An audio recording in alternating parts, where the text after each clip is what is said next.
No, mwaka mupfupi asi mvura iri kunaya.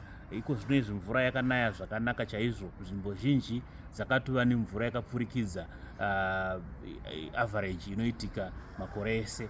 Asi mwaka wedu iwoyo uchiri mudiki diki, tinokurudzira mafarmers kuti vapedzise kudyara kune avo vachiri kudyara. Vapedzise kudyara mbeu dzinotora nguva diki dziri mumunda dziya, kunyange chiri chibage kana mapfunde, rukweza nemhunga. Ndo mbeu dzatiri kuti mafarmers vachirima izvozvo panguva dzino idzi. Asi mwaka wedu watopera, saka vari kudyara vaya ngavachikasira kuti mwaka hauzorambi uchivabvumidza kuramba vachidyara.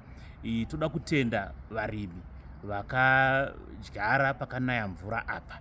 Iko zvino izvi padyarwa, mbesa dzadyarwa dzakutoenderana nedzatinodyara kana mwaka wakanaka.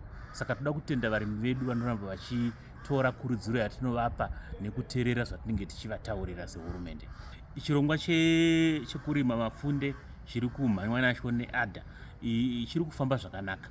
Varimi vakawanda vaiuya, kunyange patanga tiri pazororo paya, vaiuya vachinyoresa.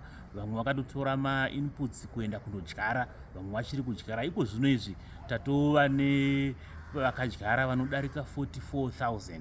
Tichingoramba tichiverenga zvichidaro, tinofunga kuti tichasvika mu100,000 hectares dzatiri kuda pachirongwa ichocho chemapfunde nechibage kuti nyika yedu iwane maguta. Saka vese vasati vapinda muchirongwa ichocho ngavamhanye kuadha. Tasarirwa nemazuva 2 chete kuti tivhare, nokuti hatigoni kuramba tichingodyara. Mwaka wedu ndouya mupfupi uchakurumidza zvekupera. Saka tinoda kuti varimi vamhanye vanoda kuita izvozvo, mapfunde nechibage chemwaka mudiki, vaende vandotaura neveadha. Asi zviri kufamba zvakanaka.